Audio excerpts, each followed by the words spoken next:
Trouble from Kool and Billy Bill, and we are able, by the technology of today, to talk to one of the artists that made that song. If everything's all right, we're talking to Kool. Are you there? Yes, I am. What's up, man? What's up? Everything's cool here. We're just playing some good hip-hop, so we'd like to bring you into the show to talk about good hip-hop. Because, Kool, the Starchild, you were born and raised in the Bronx, New York? No doubt. Yes, indeed, sir. Straight from the Boogie Down Bronx, the home of hip-hop. The Boogie Down Bronx, indeed, the home of hip-hop. Let's not get into any discussions about whether or not hip-hop originated from East Coast or West Coast. That's East Coast, no doubt about it.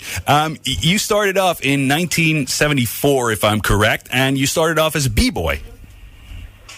Yeah, basically, the hip-hop thing, it started really from music and dancing. Before there were turntablists and MCs, basically you went to parties to hear music. Within the context of the party and the music, you wanted to hear the beats, especially the break beats. Within the break beats, you would dance.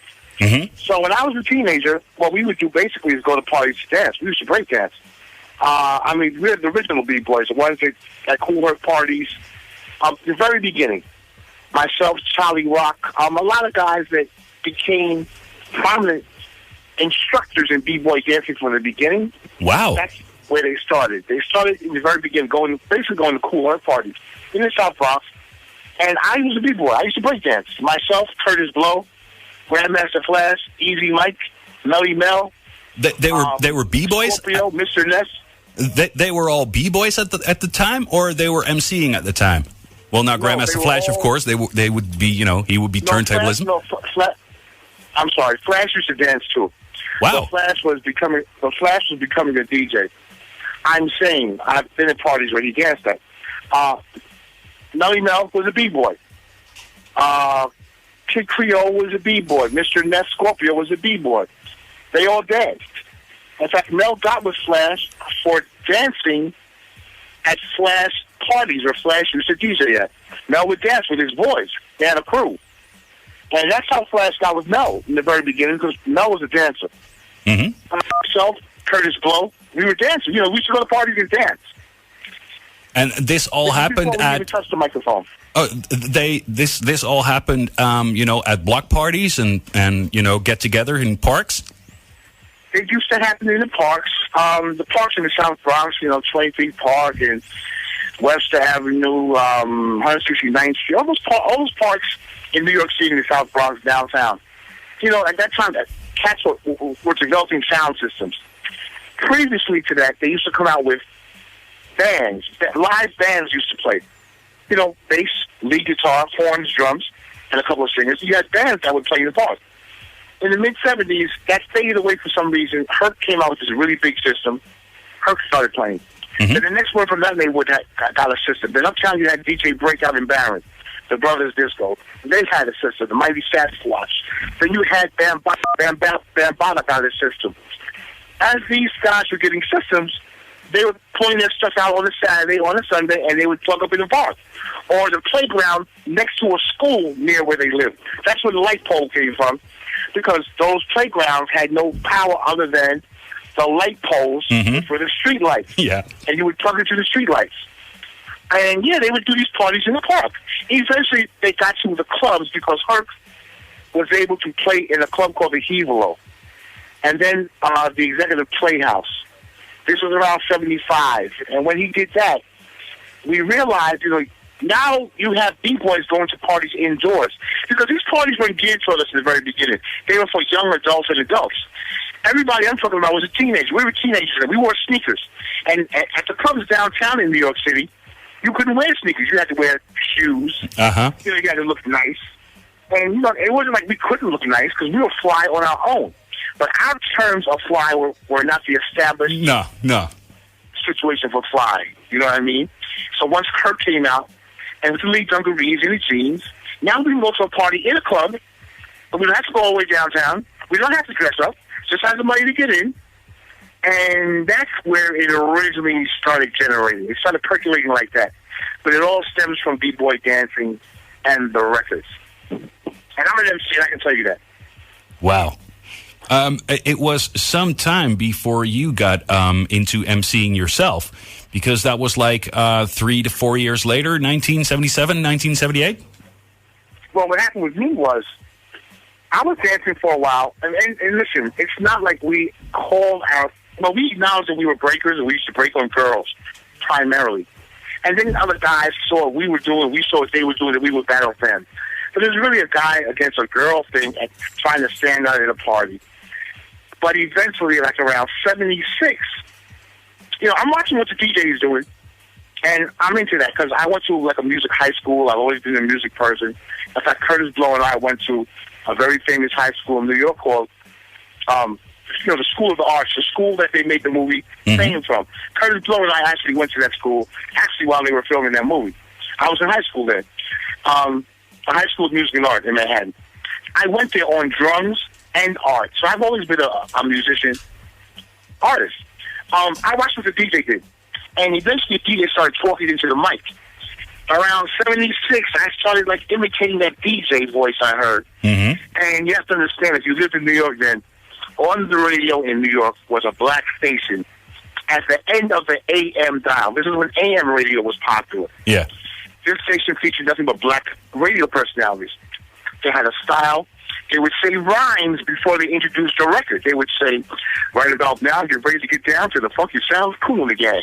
Mm-hmm. A Kool and the Gang record would come on. Yeah. At the end of the song, they would say something catchy. So we started imitating that voice because it was kind of cool. I'm watching the DJ, and then I saw DJ Hollywood one day. This is around 76. He was talking and mixing, which I thought was the ultimate thing for a DJ to be. Before you put your record on, you would say something, and during the break of the record, you would say something. The crowd would respond. You'd say something else, they would respond. I saw Hollywood do this, and it blew my mind. And I have another story about him later on, around 77. But around 76, I saw him do that. And I decided, I want to DJ. So I started DJing. I started copping records. I had 2 of everything. And any DJ had, I had 2 of. And I would write rhymes and things to say to go with all these records that were popular. And I was developing the MC style then in 76, but I actually did not do it in public until 77, and I did it, in fact, with DJ Hollywood at a club he played at. He was extremely popular. This was the peak of his popularity, and he let me get on the mic at his club. Yeah, that was the first time I said a rhyme, and that was in 77. Yeah, that was Club 371, right? Yes, sir. 371. Yeah. And that's when you first got on stage and grabbed the mic. What happened was I had a girlfriend who knew his girlfriend. And she was in my house one day, and I was writing these rhymes, and I'm putting records on my turntable in my room. And I'm saying what I wrote. I'm reading it off the tape, and I'm saying it to the record. And I was sounding pretty good. She said, "Yo, you sound good." She said, "Is that what you want to do? You want to be a DJ?" I'm like, "Yo, I love this shit. Who knows?" But anyway, she said, "You know what my best friend's boyfriend is?" I said, "Who?" She said, "Hollywood." I said, "DJ Hollywood?" She said, "Yeah, you want to go hang out with him?" I said, "Yeah." She called him on the phone right then and there and hooked it up for us to come to 371 that Saturday. We got him for free. And I went to the booth, shook his hand, met him. And you have to understand something, man. Back in those days, when you went to 371, Hollywood was the master. He was the Fidel Castro of that room. Packed head to toe, wall to wall, ceiling to floor. You couldn't move. He was saying things to the mic. People were answering back. He had routines. He had his own guys that knew what he was going to say. He had these girls called Hollywood's Honeys. Oh, it was fabulous. And he did his thing, and I just couldn't believe it. I was mind struck. He stopped playing for a minute, told the crowd I was there. Mind you, I had never said a rhyme in public in my life. Said to his DJ, Junebug, God bless his day, because Junebug was his DJ. Mm-hmm. He said, put something up for this guy to rap off of. He said, "Ladies and gentlemen, I got a new rapper. His name is Kool." And he just handed me the mic. I'm looking at this crowd. They're standing there looking at me like, "What are you going to do?" And he put on the record, and I rocked it. He put another one on, I rocked that. He did the third one, I rocked the third one. And by that time, I was trying to give the mic back to him, and, I think I did pretty well. But the first time I rocked the mic was at 371 courtesy of DJ Hollywood. Wow, that is really some story. I just kept going.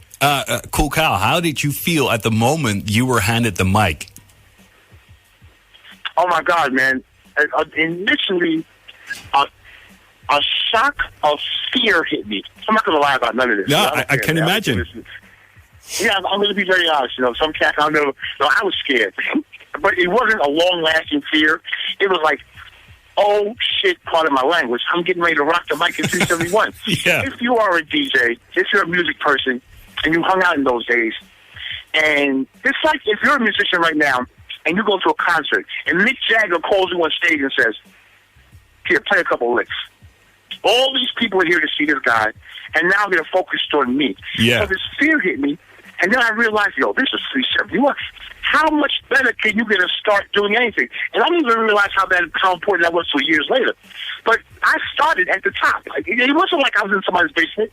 This is 371. Mm-hmm. So that fear thing left me real quick, and I was excited. I was crazy excited. So then, he gave me the mic, and I had to do what I had to do, and I loved doing it. I loved it. I love the response of the people, because these people were programmed for Hollywood.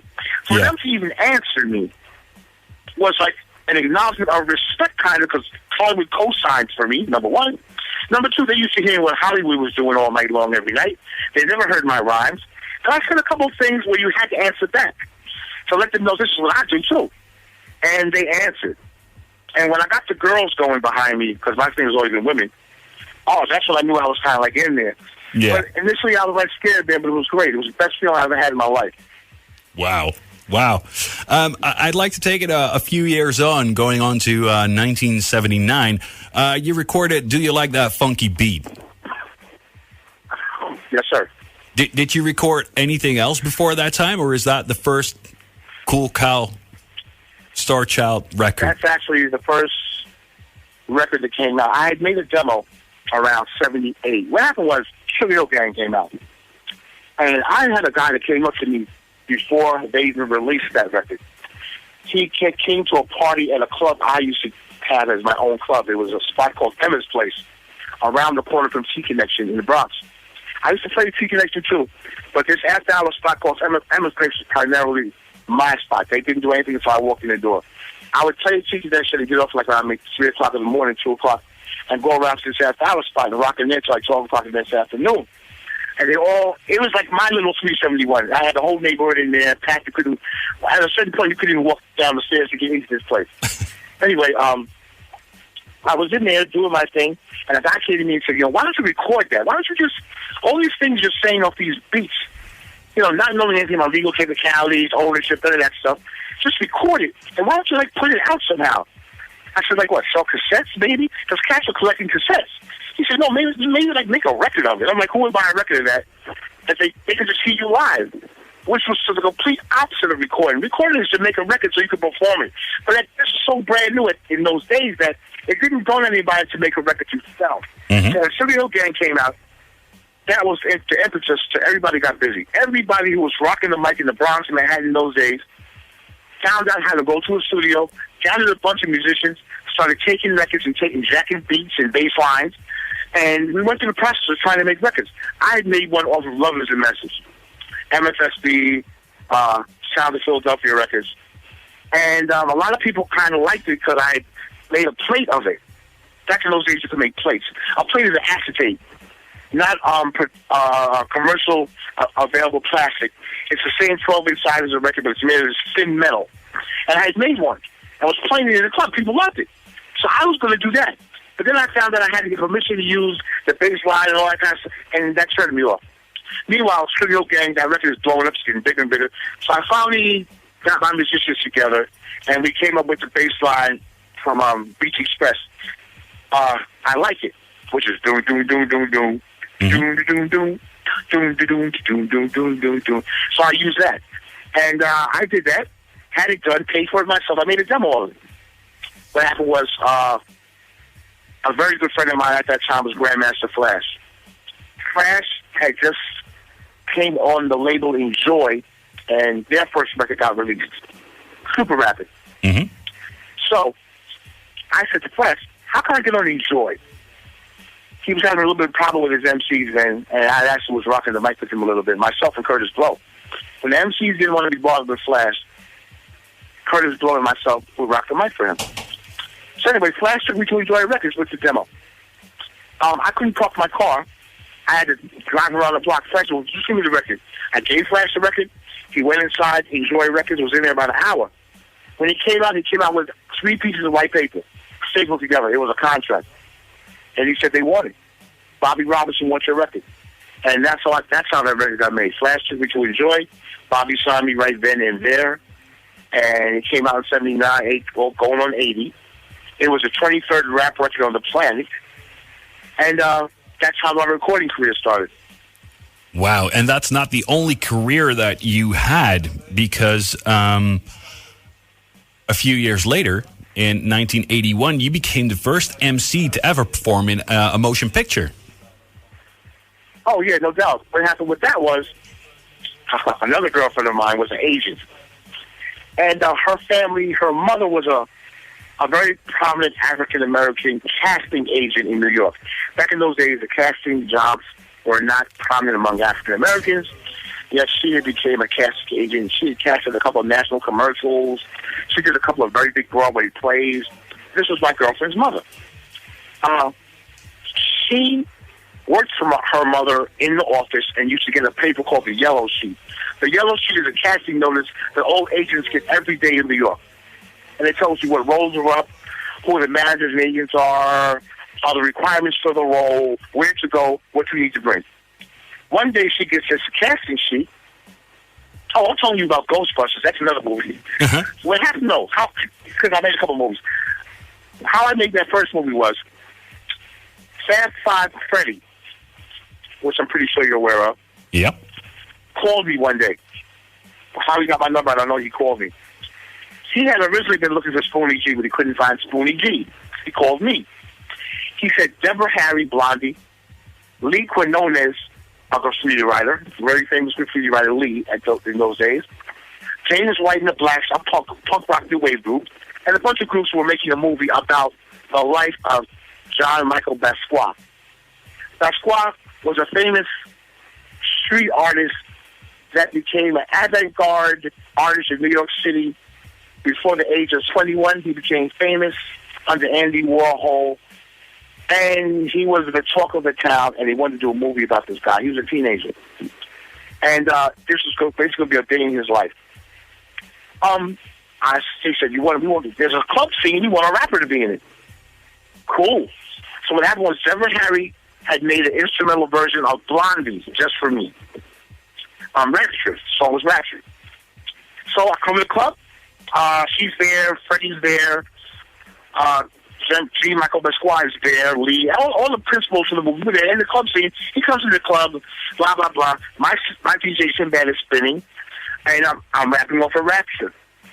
That was at least 7 months before Wild Style.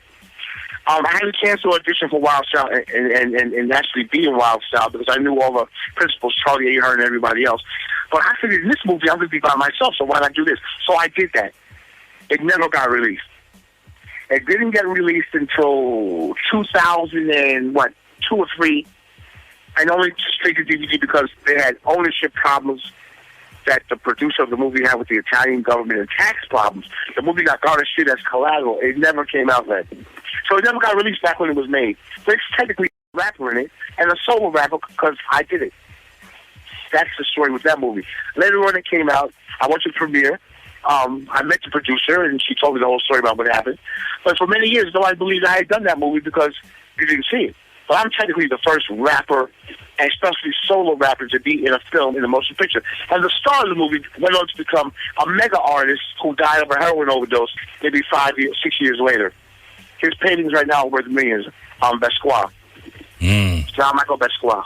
That's the only movie he ever did as a performer. He's done documentaries, but this movie starred him in a day in his life, and it's called Downtown 81, and you can get it right now on DVD. Cool. Well, we'll be sure to check that. But that's a very versatile career you had there. What's going on nowadays? Well, basically right now, I did a few movies after that. I've been in a couple movies.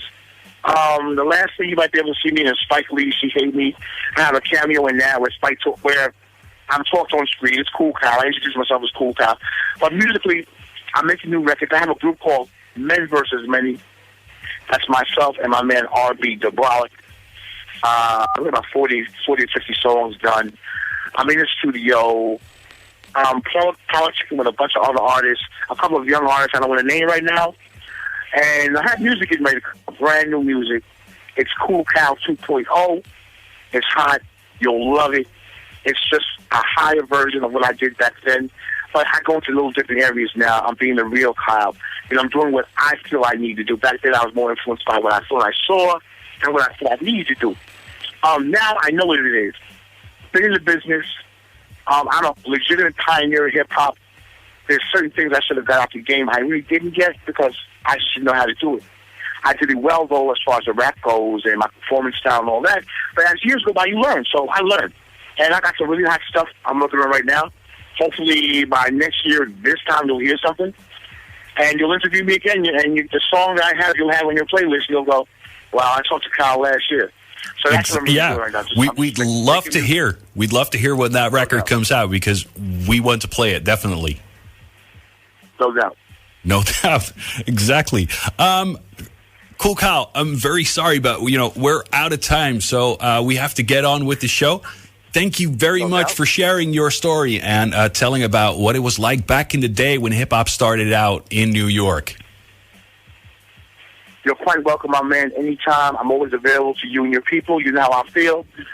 This is the original Starchild, Kool Kyle, straight from the boogie down, always around, getting down, and I'm here for you. I got you. Long live hip-hop. Hip-hop lives forever.